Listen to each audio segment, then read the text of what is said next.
오늘 말씀의 제목은 작은 씨앗, 큰 나무로라는 제목입니다. 한번 같이 따라해 볼까요? 작은 씨앗, 큰 나무로.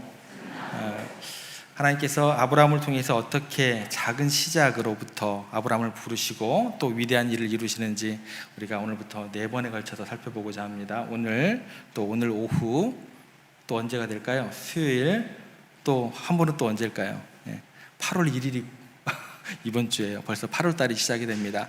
8월 1일 월삭 기도회까지 4번에 걸쳐서 오늘 본문을 가지고 살펴보고자 합니다. 작은 씨앗이 어떻게 큰 나무로 그렇게 성장하게 되는지 그 시작점에 대해서 우리가 살펴보고자 합니다. 우리 인생에서 무거운 단어가 있어요. 그 단어가 뭐냐면 하나는 성공이고 하나는 실패라는 단어입니다. 굉장히 우리들에게 무게감을 주는 단어다라는 거예요.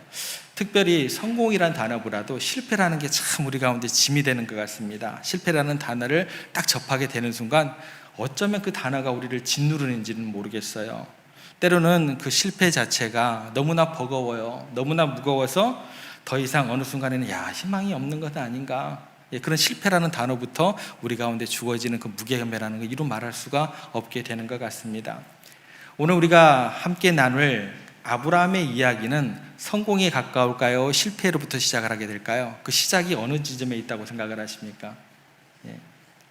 결과는 어떻게 될지 여러분들이 잘 아시죠? 근데 그 시작은요, 그 무게감이라는 것 자체는 실패 쪽에 너무나 기울여져 있는 모습으로 출발을 하게 됩니다. 희망이 없는 그런 상황에서 아브라함의 시작이 우리 가운데 주어지게 되더라는 것입니다. 한 그룹에서 사내 임직원들을 대상으로 설문조사를 했습니다. 직장에서 가장 중요한 성공 요인이 무엇이라고 생각을 하십니까? 라고 이제 복수로 이렇게 응답하게 되어 있는 설문조사였습니다. 조사 결과가 나왔어요. 조사 결과를 보니까 직장에서 성공 요인으로 가장 많이 뽑혔던 이야기가 뭐냐면 능력입니다. 능력, 압도적이에요. 66.8%, 거의 70% 가깝게 사람들이 응답했던 게 능력이다라는 단어입니다. 그 뒤를 이어서 인간관계, 또 학력, 또 노력, 배경, 충성심 이렇게 응답이 되었습니다. 그걸 다 나눠 먹은 거예요. 나머지 쪽에서 한 30%를. 그러니까 우리 사회가 어떤 기준으로 성공을 평가하는지 잘 보여주는 결과인 것 같습니다. 능력 굉장히 중요하게 생각하더라는 거예요.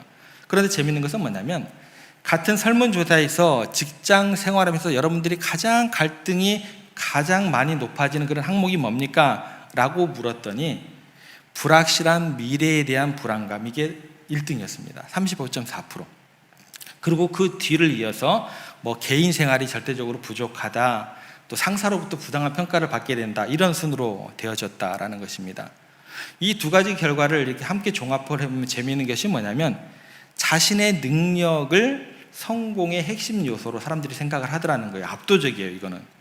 그리고 자신의 능력을 어떻게 해서든지 신뢰하기를 원해요.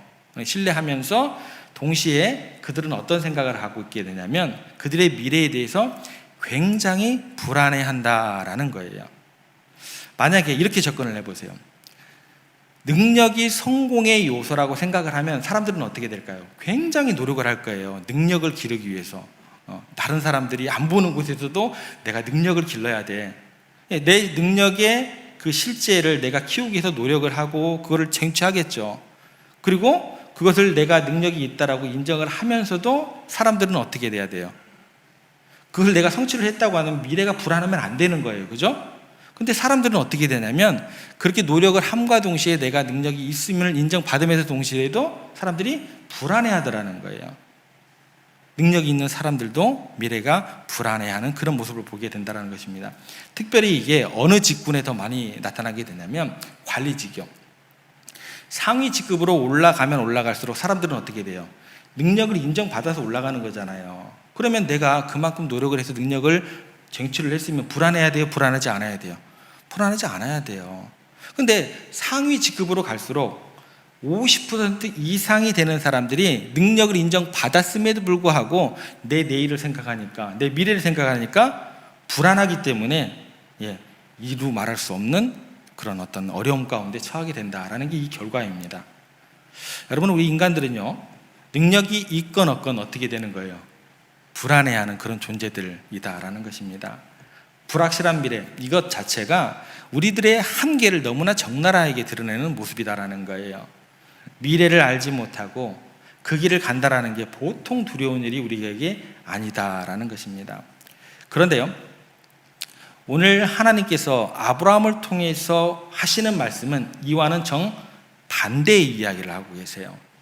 능력이 없지만 뭐가 보장된다고 이야기를 하세요? 내일이 보장이 된다고 하세요. 미래가 보장이 된다고 하세요. 이게 뭐냐면 하나님을 믿는 사람들의 축복이 되는 것입니다. 믿음의 사람들은요, 내가 알지 못하는 내일에 대해서, 내가 알지 못하는 미래에 대해서 두려워하지 않고 앞으로 나아갈 수 있는 것이다 라고 아브라함을 통해서 오늘 우리에게 말씀해 주십니다. 그러면 어떻게 하면 우리의 미래가 두려움이 아니고 복의 근원이 될지, 어떻게 하면 미래가 두려움이 아니라 우리에게 놀라운 축복의 사건이 될 수 있는지, 그렇게 연결될 수 있는 그 방법에 대해서 오늘 본문에 나오는 아브라함의 이야기를 통해서 우리가 알아가 보기를 원합니다. 그 첫 번째 주제는 뭐냐면 실패한 인생이 하나님의 부르심을 받는다라는 내용입니다. 오늘 본문에 보면 실패한 인생 같았던 아브라함이 오히려 하나님의 복을 받게 된다라는 그 내용을 우리가 살펴보기를 원합니다. 12장 1절부터 오늘 시작해 보겠습니다. 12장 1절 말씀 저희가 같이 한번 읽겠습니다. 여호와께서 아브라함에게 이르시되 너는 너의 고향과 친척과 아버지 집을 떠나 내가 내게 보여줄 땅으로 가라. 자, 12장 1절 처음 시작이 어떻게 돼요? 여호와께서 아브라함에게 이르시되, 이렇게 나타났습니다. 아브라함이 누구이기에, 아브라함이 어떤 사람이기에 하나님께서 나타나셨을까? 이 궁금증이 생기셔야 돼요. 그리고 2절 끝자락에 가면 어떤 이야기가 나오냐면 아브라함에게 하시는 말씀이 너는 복이 될지라 라고 이야기를 하세요. 왜 하나님께서 아브라함에게 복이 된다라고 말씀하셨을까? 이 질문이 생기셔야 돼요. 그럼 이 두 가지를 합칠게요. 아브라함에게 하나님께서 왜 나타나셨고 복이 된다고 말씀하신 그 아브라함이라는 사람은 누구이고 왜 복이 된다라고 이야기하셨는가? 이 질문에 우리가 답할 수 있어야 된다는 거예요. 아브라함은 누구일까요? 오늘 한번 생각해 봐야겠죠. 11장 27절, 저희가 12장을 읽었습니다. 11장 27절 이하에 보면은 아브라함의 아버지부터 이제 기록이 되어 있어요. 아브라함의 아버지가 누구일까요? 데라였습니다. 어떻게 하세요? 훌륭하십니다. 예. 아브라함의 아버지의 이름이 데라였습니다. 데라에게는 3명의 아들이 있었어요. 첫 번째는 이제 아브라함, 그 다음에 나홀, 하란, 이 3명의 아들이 있었습니다. 그런데 3명의 아들 중에 안타깝게도 이 사람들의 고향이 갈대아 우르였습니다. 갈대아 우르에서 한 아들이 죽어요. 그 이름이 하란입니다. 하란이 누구를 낳고 죽게 되냐면 여러분들이 잘 아는 롯을 낳고 죽게 됩니다. 갈대아 우르에서 그들의 고향에서 아들이 1명 잃게 됩니다. 그리고 롯이라는 아들을 두게 됩니다. 그리고 다른 아들이 또 1명 있습니다. 나홀이라는 아들이 있었는데 이 사람은요 굉장히 독립심이 강해요. 계책정신이 강해요. 알아서 자기의 미래를 막 개척해서 잘 살아요. 그래서 결혼도 하고 삶을 개척해서 잘 살았습니다. 아버지의 근심 걱정이 안 돼요. 그러면 남은 아들이 누가 있어요? 아브라함이 남게 됩니다. 아브라함은 어땠을까요? 이 아들이요 영 시원치가 않은 거예요. 그래서 이 아들이 나이가 찼는데 겨우겨우 결혼을 한 거예요. 75세가 되도록. 근데 결혼을 했음에도 불구하고 아버지 그늘을 못 벗어나요. 아버지 그 그늘 아래서 같이 삽니다. 능력이 없어요. 그러니까 아버지를 계속해서 따라다닙니다. 그러니까 아버지가 이 아브라함을 어떻게 해요? 먹여 살려야 돼요. 그래서 지금 데라와 함께 사는 사람이 누구냐면은 일찍 죽은 아들 하란의 아들 롯과 또 누가 남았어요? 아브라함. 그렇게 같이 살고 있는 거예요. 더구나 아브라함이 어찌어찌해서 결혼을 하긴 했는데 아내 사라와의 그 관계 가운데서 아직 아이가 없습니다. 그러니까 조카 롯이나 아브라함이나 아버지 데라 입장에서는 뭐예요? 아픈 손가락이에요. 똑같아요. 데라 아버지 입장에서는 아브라함을 딱 바라봤을 때 이렇게 봐도 불쌍하고 저렇게 가도 불쌍한 존재가 누구예요? 아브라함이었다라는 것입니다. 그래서 어떻게 해서든지 아브라함을 내가 살아있는 동안에는 지켜줘야겠고 쟤를 먹여 살려야겠고 75세가 되었는데도 그냥 아이처럼 계속해서 데리고 다녔던 존재가 아브라함이었다라는 것입니다. 그래서 아버지 데라가 아브라함을 데리고 이제 갈대아 우르를 떠납니다. 그리고 가나안으로 갈 것을 작정을 하고 어디에 머물게 되냐면 중간 지점인 하란까지 오게 돼요. 하란. 거기서 머물게 됩니다. 그런데 앞불사 거기에서 어떤 일이 벌어지게 되냐면 아버지 데라가 거기서 죽게 됩니다. 그러면 지금까지 설명드린 내용을 종합해 보세요. 종합해 보시면서 아브라함은 지금 어떤 형편에 있는 거예요? 하나님께서 아브라함에게 나타나실 때 아브라함의 상태가 어떤 상태였던 거예요? 한번 생각해 보세요. 아브라함은요, 자식이 없었습니다. 이게 오늘의 어떤 그런 모습으로 비춰지기보다도 옛날에 고대에서 자식이 없다라는 것은 그냥 하나의 저주받은 인생이다라고 각인 찍혀지는 어떤 그런 모습이다라는 거예요. 또 하나는 성경은 아브라함에 대해서 지금 그 재산에 대해서 경제적인 어떤 여력에 대해서 자세히 언급을 하지 않습니다. 아브라함에 대해서 재산에 대해서 경제적인 그 여건에 대해서는 나중에 이제 언급이 돼요. 지금은 그러니까 어떻게 우리가 인식을 할 수 있냐면 독립하지 못하고 아버지에 의존하고 있다는 사실, 경제적으로 자립하지 못하고 있던 상태의 아브라함으로 인식하시면 됩니다. 그러면 여러분들 가진 것도 없죠, 또 자식도 없죠. 그러면 꿈이라도 있으면 어때요? 그러면 내일에 대한 기대감이 생기잖아요. 어때요? 아브라함이 비전이 있었을까요? 꿈이 있었을까요? 어떻게 생각이 되십니까? 지금 가나안 땅으로 가다가 중간에서 아버지가 돌아가셨어요. 가나안 땅에 가는 것은 누구의 비전이에요? 누구의 꿈이었어요? 아버지의 꿈이었어요. 그러니까 아브라함은요, 아버지 뒷공문이 쫓아다니다가 어떻게 돼요? 하나님께서 붕 떠버린 거예요. 이건 뭐지? 어떻게 하지? 지금 아브라함의 상황이 그렇다라는 거예요. 붕 떠버렸습니다. 그러면 생각해 보세요. 얼마나 불안하겠습니까? 의지할 사람도 없죠. 가진 것도 없죠. 어떻게 해야 할지 희망도 없죠. 절망적인 상황이죠. 철저히 뭐예요? 실패한 인생이었습니다. 이게 아브라함의 현 주소입니다. 12장 1절의 현 주소였어요.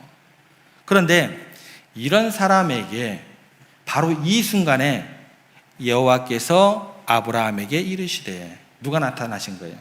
하나님께서 나타나신 거예요. 하나님께서 부르신 거예요. 아브라함이 무엇을 성취를 했어요? 특별한 자격이 갖추어져 있어요? 그래서 선택된 게 아니다라는 것입니다. 그래서 불렀다 게 아니다라는 것입니다. 오히려 모든 것이 무너져내는 그 순간 하나님께서 그를 찾아오셨고 그를 부르셨다라는 것입니다.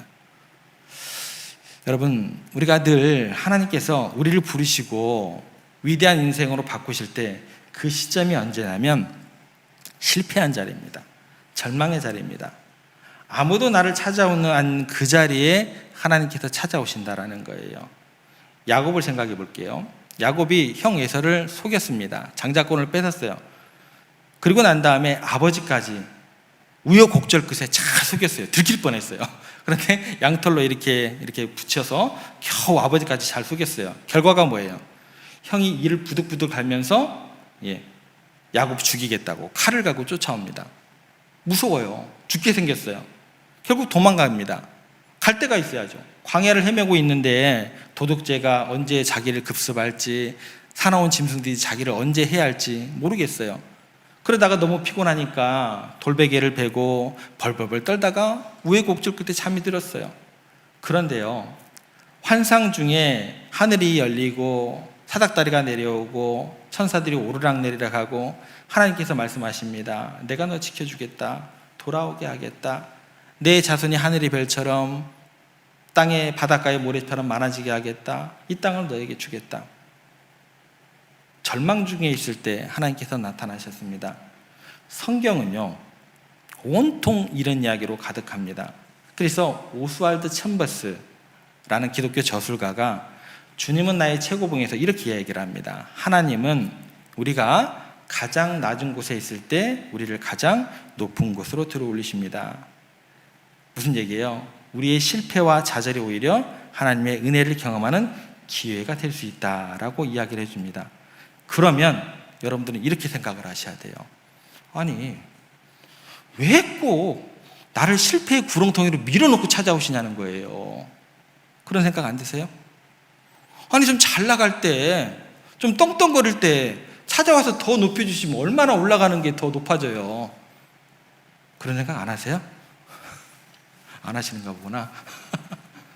여러분 그렇지 않으시냐는 거예요. 왜 좋은 시절 낮으시고, 요즘 애들 말로는 리즈 시절 남겨두시고 왜 그런 때 부르시냐는 거예요. 절망 가운데 인생, 왜 실패한 인생 가운데 부르시냐는 거예요. 그런 질문이 생기셔야 돼요. 그런데 사실은 절망과 실패가 아닌 여러분들이 잘 나갈 때도 부르셨어요. 말씀하셨어요. 무수하게 말씀을 하셨습니다. 그런데 우리들은요, 실패해야, 막다른 골목에 다 달아야, 모든 것이 무너지고 나서야 그때부터 겨우 하나님의 소리가 들리기 시작해요. 그때부터 겨우 하나님이 보이기 시작하는 거예요. 왜 그럴까요? 왜 그럴까요? 저라는 사람은요, 조금만 가능성이 있다고 한다면 내가 누군데 하나님을 의지해요. 조금만 기댈 구석이 있다고 한다면, 조금만 의지할 사람이 있다고 한다면 저 절대 하나님 말씀 안 듣습니다. 제가 누군데요? 제가 살아온 인생이 경력이 얼만데요? 제가 그렇게 호락호락할 것 같습니까, 하나님? 그냥 듣는 척 하는 거죠. 하나님 말씀 하나도 마음에 와닿지 않습니다. 그런데 죽을 병에 걸리고, 내 사업 폭삭 망하고, 내 자식이 말썽을 부리면 그때부터 갑자기 천부여 의지없어서 손 들고 옵니다. 주 나를 박대하시면 나 어디 가리까. 하나님 말씀이 그때부터 들리기 시작하는 거예요. 그래서 성경에서 이렇게 말씀하십니다. 이사야 65장 2절에 이렇게 기록되어 있어요. 내가 종일 손을 펴서 자기 생각을 따라 옳지 않은 길을 걸어가는 패역한 백성들을 불렀나니. 하나님께서 어떻게 하셨다고 그래요? 종일토록 말씀하셨다라는 거예요. 끊임없이 우리를 부르고 계셨다라는 거예요. 그런데 우리는 듣지 않다가 모든 것이 무너지고 넘어지고 벌거벗겨지면서 다 무너지고 난 다음에 비로소 하나님이 보이기 시작해요. 여러분 지금 어떠십니까? 진지하게 질문해 보세요. 아직 여유가 좀 있으시죠? 예. 주님의 전에 오기는 오는데 하나님의 말씀을 기대하고 사모하면서 듣고 싶은 마음이 있으십니까? 아니면 주일 성수 안 하면 옛날 목사님들이 큰일 난다고 그랬어. 그래가지고 어떻게 되든 주일 성수 하나는 좀 지키자. 뭐 새벽이고 뭐 수요고 뭐 그거는 또 차후로 놔두더라도 그런 마음으로 계십니까? 하나님의 말씀이 오늘 아브라함에게 들려진 것처럼 혹시 들리고 계십니까? 들리냐 안 들리냐 굉장히 중요하다라는 거예요. 지금까지 그러면 개인적인 관점으로 집중을 했다고 합시다. 그럼 사회적으로는 우리가 이 부분에 대해서 어떻게 적용을 해야 될까요? 사회적인 관점은 어떻게 해야 될까요? 20세기, 저희가 21세기를 살아가고 있습니다. 20세기는요, 인류가 했던 그런 추구했던 것이 딱 이겁니다. 인류가 자신의 인간들의 능력을 가지고 이상적인 사회를 만들 수 있다고 철저하게 믿었던 시대를 살았습니다. 그게 언제요? 그게 20세기입니다. 그래서 인류가 사람들이 두 가지 측면에서 노력을 했어요. 그 두 가지 측면이 뭐냐면 여러분들 잘 아시는 내용입니다. 그 중 하나가 뭘까요? 제도를 바꾸려고 했어요. 그 중 하나가 뭐예요? 공산주의입니다. 그 중 하나가 공산주의예요. 능력껏 일하고 필요한 만큼 가져간다는 완벽한 사회를 꿈꿨습니다. 이것이 모든 사람들을 평등하게 할 수 있다. 그런 사회를 만들고자 했습니다. 이룰 줄 알았어요. 실패했습니다. 다른 한쪽은 뭘까요? 뭐예요? 자본주의입니다. 요람에서 무덤까지라는 완벽한 복지국가를 꿈꾸고 있고 아직도 그 꿈에서 깨어나지 못하는 모습들이 있습니다. 이는 국가가 뭐냐면 시민의 모든 필요를 책임지는 시스템을 만들고자 했습니다. 그런데요, 20세기가 끝날 무렵에 이 두 가지 꿈은 모두 실현 불가능한 것으로 판명해 나버립니다. 공산주의도 자본주의도 희망이 없다라는 게 20세기의 결과입니다. 왜 그랬을까요? 첫 번째 이유는요, 인간의 본성 자체가 그렇게 녹록하지가 않아요. 인간이 그 사회적인 시스템만으로 이상적인 것들을 변화시킬 수 없다라는 거예요. 인간의 본성 자체가 굉장히 복잡하고 얼마나 깊은지 사람들이 잘못 평가한 거예요. 과소평가했어요. 단순히 시스템을 바꾼다고 해서 인간의 마음은 절대 변하지 않기 때문에 그렇습니다. 이걸 성경적으로 접근하면 이렇게 접근할 수 있어요. 예레미야 17장 9절에 이렇게 말씀하십니다. 만물보다 거짓되고 심히 부패한 것이 사람의 마음이다. 이것이기 때문에 아무리 자본주의를 제대로 갖고 온다고 하도, 공산주의를 제대로 발동을 시킨다고 해도 희망은 없는 거예요. 자본주의가 여러분들의 희망이 되세요? 그럼 비성경적입니다. 잘못된 거예요. 두 번째 이유는 이렇습니다. 세상은 너무나 복잡해요. 예측 불가능해요. 어떤 시스템도 그 상황을 완벽하게 대처할 수 없는 거예요. 오늘날 세계적으로 어려움을 겪는 것들을 한번 생각해 보세요. 여러분들 저 어렸을 때 일본이 오늘까지 이렇게 떨어질 줄은 아무도 몰랐습니다. 말도 안 되게 떨어져요. 세계 경제 상황을 보면 더욱더 분명해지는 거예요. 미국, 유럽, 일본 같은 선진국들도 경제적 어려움에서 자유할 수 없다라는 거예요. 결과적으로는 어떻게 적용이 되냐면 인간의 능력과 지혜만으로 안정적이고 번영하는 사회를 만들기 어렵다라는 것입니다. 희망이 없는 거예요. 이거를 팀켈러 목사님이 내가 만든 신이라는 책이 있습니다. 거기에서 이렇게 이야기를 해요. 자본주의도 공산주의도 옳은 길이 아니다라고 이야기를 합니다. 여러분 착각하시면 안 돼요. 자본주의도 옳은 길이 아니에요. 공산주의는 더더욱 옳은 길이 아니고요. 이거 잘못 접근하시면 여러분들 신앙에 대해서 굉장히 잘못 오해를 하게 됩니다. 무슨 얘기를 하냐면 그러면서 종종 우리의 욕망과 필요에 맞춰서 우리가 신을 만들어낸다라는 거예요. 그게 뭐예요? 그게 공산주의고 그게 자본주의라는 거예요. 그래서 그 목사님이 이렇게 이야기를 합니다. 우리는 자주 전통의 신, 전통이라는 것은 신을 만들어요. 무관심이라는 신도 만들어요. 평화라는 신도 만들어요. 국가주의라는 신도 만들어요. 이런 것들을 만들어낸다고 해요. 그러면서 뭣도 만들어요? 공산주의라는 신도 만들어내고 자본주의라는 신도 만들어 나간다라는 거예요. 그러면서 이러한 신들을 가지고 어떻게 우리가 이용을 하냐면 우리의 편의에 따라서, 우리의 마음 먹는 거에 따라서, 기호에 따라서 이걸 맞춰간다라는 거예요. 그러면 어떻게 돼요? 진정한 하나님의 모습은 뭐예요? 왜곡되는 거예요. 교회에 자본주의 가지고 들어오시면 안 돼요. 이념과 철학 가지고 들으시면 안 돼요. 더더욱 정치 가지고 들으시면 안 돼요.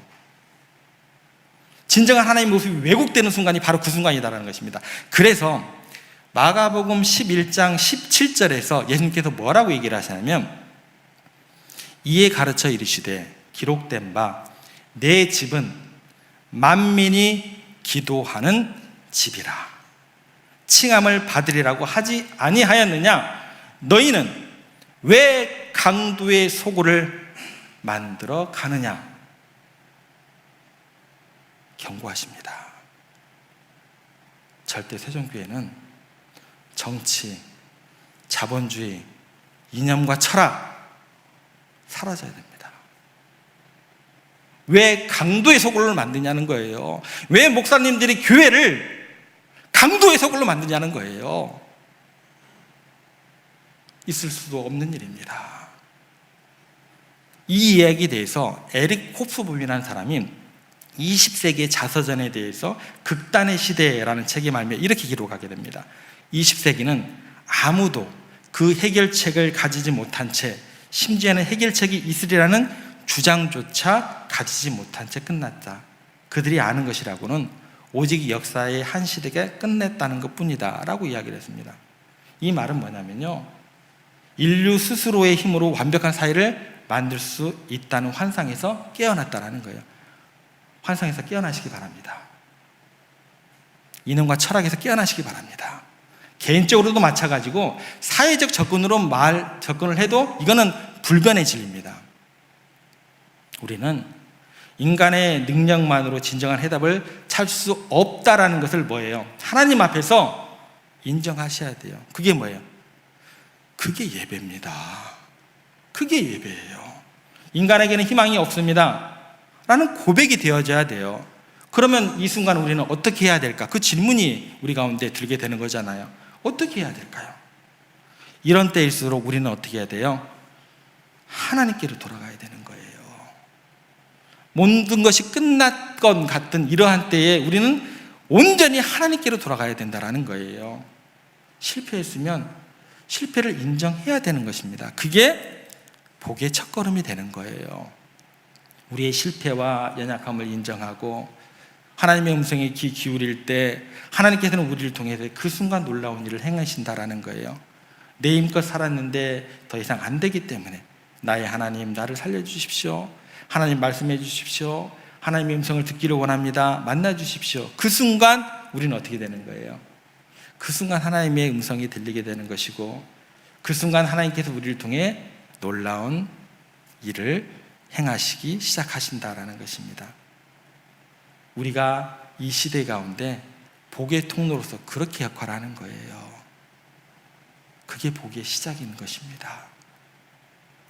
사도행전 3장에 보면 베드로와 요한이 성전 미문에 앉아있는 안진뱅이를 만나고 고쳐줍니다. 그들이 이렇게 이야기를 합니다. 은과 금은 내게 있어요, 없어요? 없어요. 다시 한번 강조드립니다. 자본주의 교회 가지고 들어오지 마세요. 은과 금은 내게 없는 거예요. 우리가 드려야 될 건 뭐예요? 내게 있는 것을 내게 주노니 누구를 드려야 돼요? 고백하시기 바랍니다. 그게 맞아요.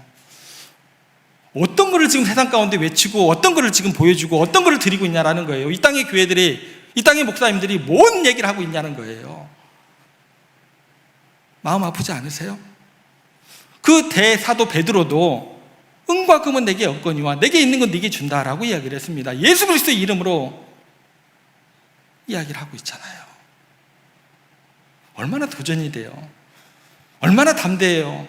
얼마나 자랑스러워요. 얼마나 하나님의 기쁨이 되겠어요. 세상 방식이 아닙니다. 하나님의 방식으로 문제를 해결해 나가는 것입니다. 여러분, 이렇게 인정받는 여러분 개인, 그런 교회만이 하나님의 기쁨이요 자랑이 되는 것입니다. 그리고 그런 사람은 어떻게 될까요? 겸손할 수밖에 없어요. 왜냐하면 나는 안 되니까 모든 것이 하나님의 은혜로 되는 거구나. 그런 사람은 위대해져도 높아져도 어떻게 돼요? 하나님밖에 자랑할 것이 없는 사람이 될 수밖에 없습니다. 그리고 그렇게 실패한 자리에서 하나님을 고백하는 사람을 바라보는 다른 사람들은 어떻게 될까요? 희망이 생기게 되는 거예요. 야, 교회를 가니까 은과 금은 없어도 뭐 저런 일들이 일어나? 뭐 저런 역사가 일어나? 저런 기적이 일어나? 세상이 감당할 수 없는 곳이네? 그런 모습을 보고 많은 사람들이 희망을 갖게 되는 거예요. 야, 저런 사람도 저렇게 하나님 안에서 위대하게 사용받을 수 있구나. 참 대단한 곳이다. 감사가 넘치는 곳이 되는 거예요. 부디 여러분들 기억하시기 바랍니다. 복이 될 대상이 어떤 사람이라고요? 아브라함처럼 실패의 그 자리에서도 내가 하나님의 음성을 들을 수 있는지, 잘 나갈 때 말고요. 우리 모두 다 하나님이 복이 될 자격이 있는 줄로 믿으시기 바랍니다.